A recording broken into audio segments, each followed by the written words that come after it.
G'day, g'day. Welcome back to the Board Game Bar, where we explore ways to level up your board game and drinking experiences. In this main series we affectionately call BGB, we make drinks to pair with the games on our table. And this week we have a special game that has really captivated us quite a lot over the last few We weeks. have been playing this a lot, basically every single weekend for the last month. Multiple games, multiple nights. Yeah. Yeah, it's taken over our lives, and that is Gloomhaven Jaws of the Lion. Gloomhaven is a tactical board game for 1 to 4 players that takes place in a persistent fantasy world. Players take the role of adventurers exploring the world, fighting monsters, and completing quests. Each player chooses a character with unique abilities and personal quests to complete. The game features a wide variety of monsters with their own unique abilities, behaviors, and stats. Players choose 2 cards from their hand, each card featuring 2 actions, a top and a bottom. They determine what their character's movements and attacks will be. Actions are resolved in order of initiative, with faster characters going first. For players, this is the number value on the first card shown. For enemies, this is the number in the top right hand corner. The game consists of a series of scenarios, each with its own objective and unique map layout. As players complete scenarios, they earn experience, loot, and new abilities which can be used to upgrade their characters. Gloomhaven is a complex and challenging game with a rich and immersive world. It's sure to provide hours of entertainment for gamers who enjoy deep, strategic gameplay.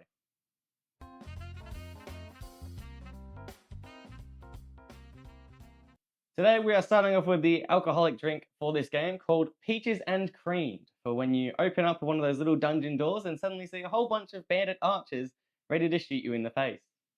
I play the tank of our team, so I experience this a lot, and they all cower behind me like cowards. So, jumping into it. This one is equal parts of 4 ingredients. So we're starting off with peach-infused absinthe. For that, just get a can of peaches, put them in a jar, top it with absinthe, and leave it for a week, and you got peach absinthe. Then we also have peach schnapps, cognac, and Aperol. This one is a stirred drink. So just going to give it a quick little stir.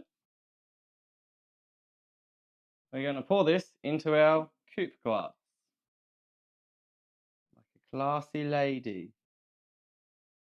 Now, to finish this drink off, we're just going to get some thickened cream, going for sort of a peaches and cream sort of vibe for the flavor profile. And we're just going to layer this on top. So just sort of a thin layer on top. It should float quite easily. And there we have the peaches and cream.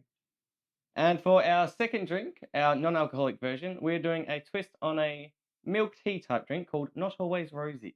For this drink, we're going with 2 parts of Earl Grey tea syrup, or you can use any tea syrup that you'd like. It's just make it sugar syrup and add a tea bag into it. We're going with 1 part of rose syrup and 6 parts of milk. Alright, so we're just going to add all of these to our little shaker. We don't need ice or anything for this because we're using cold milk and it's mostly milk. So we're just going to give it a stir just to make sure it's all mixed in nicely. Next, we're going to get a little bit artsy and we're going to decorate our glass. So for this, we have got this little concoction of bright red that is 2 parts rose syrup to 1 part grenadine. Just to give a bit more of that blood spatter sort of effect you're going to get from trawling through, bashing monsters' heads in throughout your Jaws of the Lion adventures. Get creative, do dots, do splashes, do whatever you're feeling like. Now that we have our appropriately splattered and decorated glass, we're just going to pour in our milk tea concoction. And you'll see a little bit on the top, but also just around the edges of the glass, get these really cool sort of patterned, pinky, reddy. They'll sort of dissolve over time pretty quickly, but they'll look really cool when you first make it. So there we have our 2 drinks for Gloomhaven Jaws of the Lion. Peaches and cream for our alcoholic enjoyers, and for our non-alcoholic version, Not Always Rosey.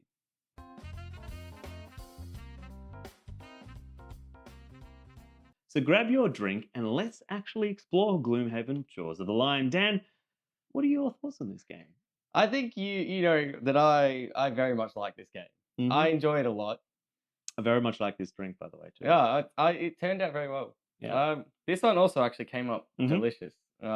Very Turkish delight. Yeah. But that's not what the viewers want. The game. Yeah, but we needed a moment so we could have a drink of our lovely. Yeah, it's good. Mm. This is hopefully you've got your drink too, Yes. and if it's one of these, let us know. Yeah. What do you think of it? Yeah, let us know what you think, because these ones actually came together very quickly. But you didn't have a lot of failed attempts with it. Actually, they were both basically first attempts, and we're really happy with them. Yeah, indeed. Anyway, into Gloomhaven. Yes, so I like the simplicity of the mechanics of this game. Yes. It's not a hard game. Mechanically speaking, each player has their own set of cards. So at the start of each game, you have more cards than you can actually take, except for the first game where you actually just have your base set. Yeah. Which I think is actually really I think it does like a 5 scenario intro, and basically like scenario 1 is the core basics of the game, and they sort of add in like 1 or 2 mechanics each round. So for the Yep. first 5 or so games, you're really guided through sort of building up to learn the mechanics, because they're all simple mechanics, but there can be a lot going on. And that's where I think this is a great example of how that's done well. Because absolutely. realistically, in that first game, the cards you have, we're not using any of those cards now because they have a lot more explanation on them than is needed. Now we know how to play. We just look at the symbols, or we look at we know what it's talking about. Whereas the first set of cards you have for your character have the explanations and those reminders. And it was a little daunting the first time we got out our new cards. They didn't have those explanations. We're like, ooh. But it felt rewarding. Obviously, it is a campaign game with a legacy element. So I wouldn't say this is a legacy game because I could easily package that back up, with the exception of the board. But you could just print it again, or you could remove the stickers, or like there are things Or you could you could do. just keep track of it in a note. Yeah. So I wouldn't say this is a full-on legacy, but No. it is a campaign for sure. Mechanically speaking, there's no complexity in terms of what you're doing. You've got your cards, you pick 2 of them, whichever one you put face down is going to be your initiative. So do you want to be acting faster or slower? And this is where I think the rules are quite clear, but obviously some people want, depending on how good and how well you know people around the table, it's trying to limit how much conversation you have. For us, we limit it to, am I going fast or am I going slow? Which then starts a conversation of, fast for you or fast for me? Yeah. Well, my character, the way it also works is the enemies will target whoever's closest to them, and then whoever goes faster. So whoever's sprinting at them first, that's who the enemies are more likely to attack. So as the tank character, I have a lot of fast cards. So a lot of the time I'm going in the first few of our party, and it's definitely been entertaining because they're like, we need you to go slow so we can heal you before you go running in to get hit again. And my idea of slow is still not that slow. No. But I think that's an interesting sort of part of the mechanic.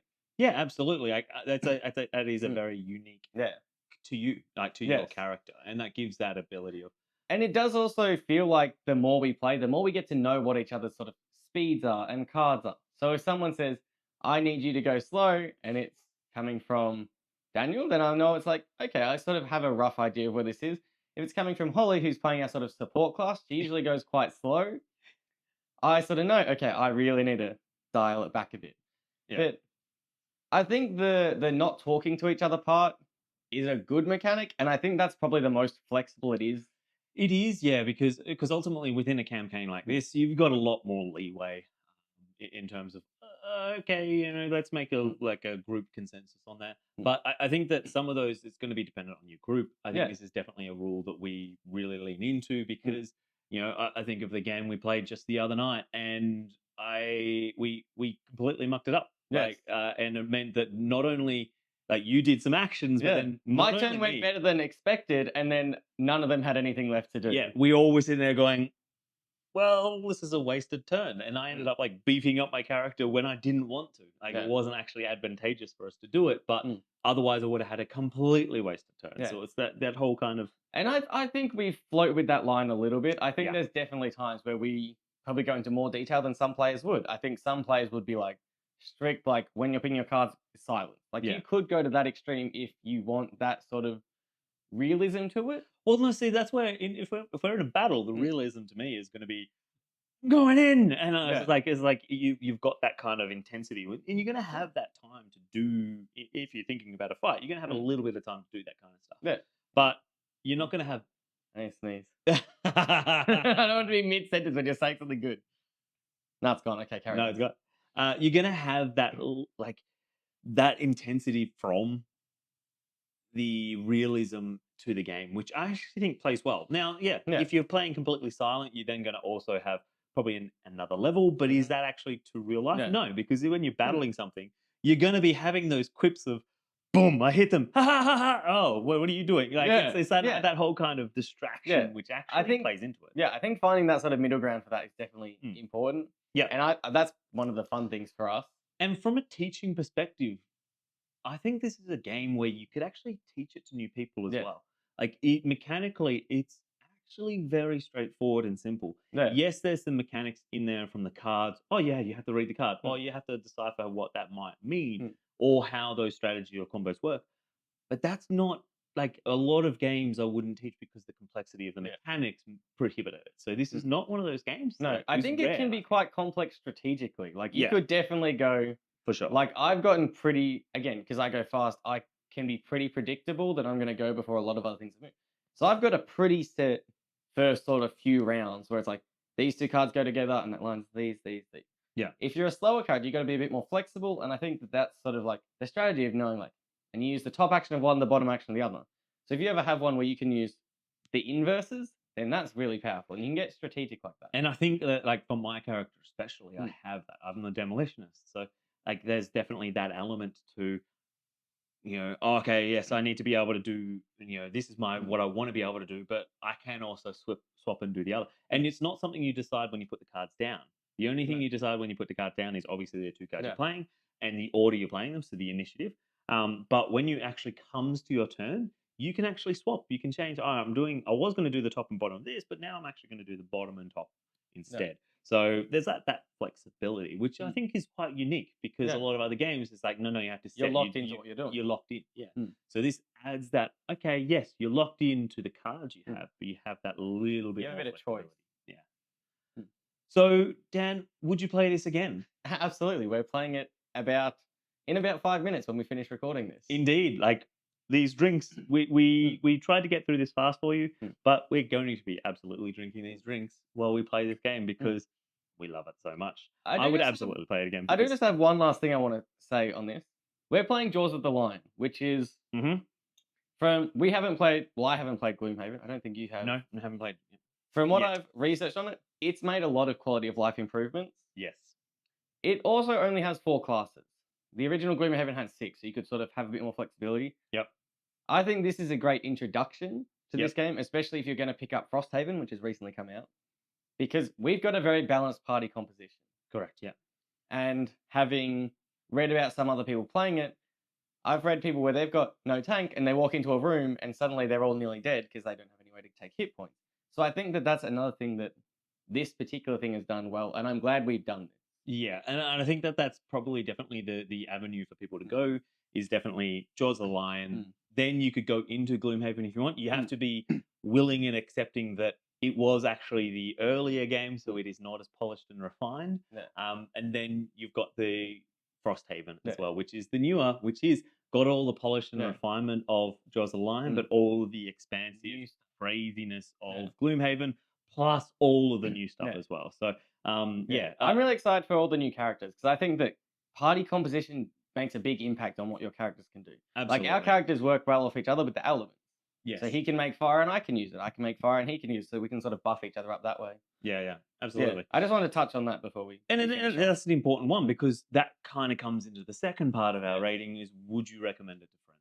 Absolutely. Yeah, I would recommend it to friends. There's certain people I probably wouldn't play with. I'd still recommend it to them though. Yeah, absolutely. I would still say play this game, but I probably wouldn't play with them. Yes. How you say that? That's a whole other story. But yeah, no, I'd recommend it to everyone. So. And if it is I wouldn't be afraid of using this as a way to introduce people to slightly more complex games. And again, you can always play open hand style, at least while you're teaching people, while people are learning, or use those intro scenarios. And like we do our TLDR Teach. We don't go into the granular components. And, that's because there are better teachers out there. Like, there are some really good teachers out there. We watched some videos. Watch it played. I'll link them down below. Do a great teach on how to get into it. The first scenarios of Jaws of the Lion.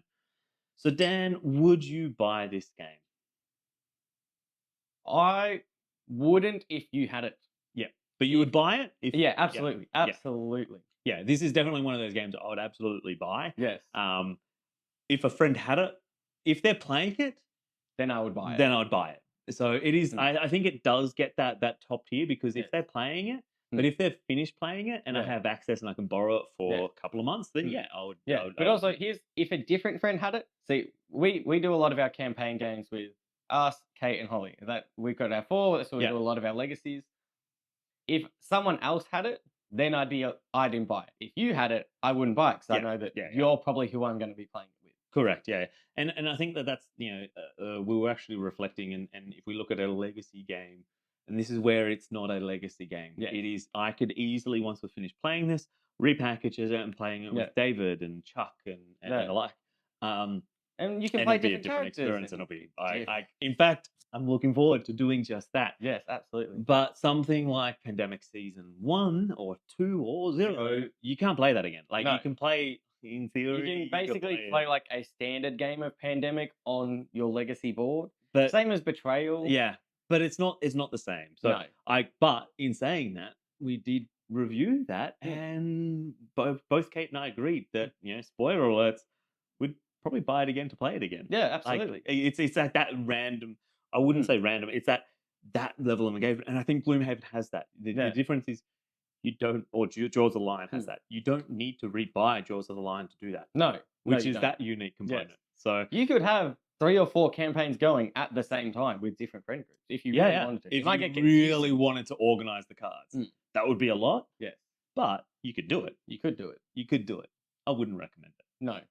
So that has been Board Game Bar, our BGB for, wow, it's been a while. And you've been away for a bit. I've been away for a bit. I've been training a lot. I'm going over to America soon. So I've also been not drinking. So it makes it a lot harder to help develop drink recipes. And this was actually part of the feedback. So let us know in comments below because, we get a lot of that. Like people don't drink alcohol at all. You're just on a short term. I'm doing a sober challenge until I compete. So it's about 4 months. Yeah. No, but once you get back, you're going to join us again. But we are going to continue making non-alcoholic drinks because we love the experiences that these can kind of bring to the table. It's also a good challenge. Like something like this, I never would have thought to make something like this, but because it was like, we got to make non-alcoholic. Okay. And that, like, I drink both of these drinks, and I'm like, I'm engaged and brought into the game.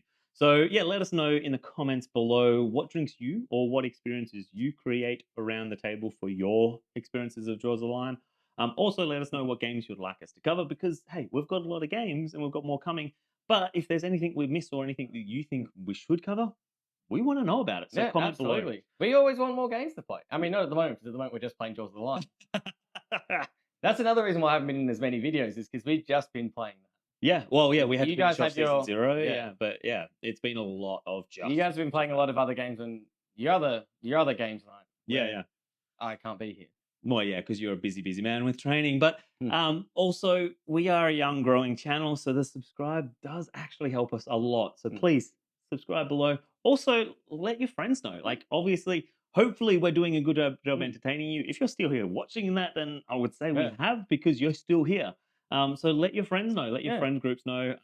And tell them that you'll make them these delicious drinks if they come and join you for a game of Jaws of the Lion. Absolutely. Or tell them that they have to make the drinks if they don't watch it. Hey, who knows? You can use this as the carrot or the stick. We don't mind. Yeah. Also, check out the app.gamesnight.fun. That's where we help you manage your board game collection. It's free, so there's no harm in getting over there and having a look.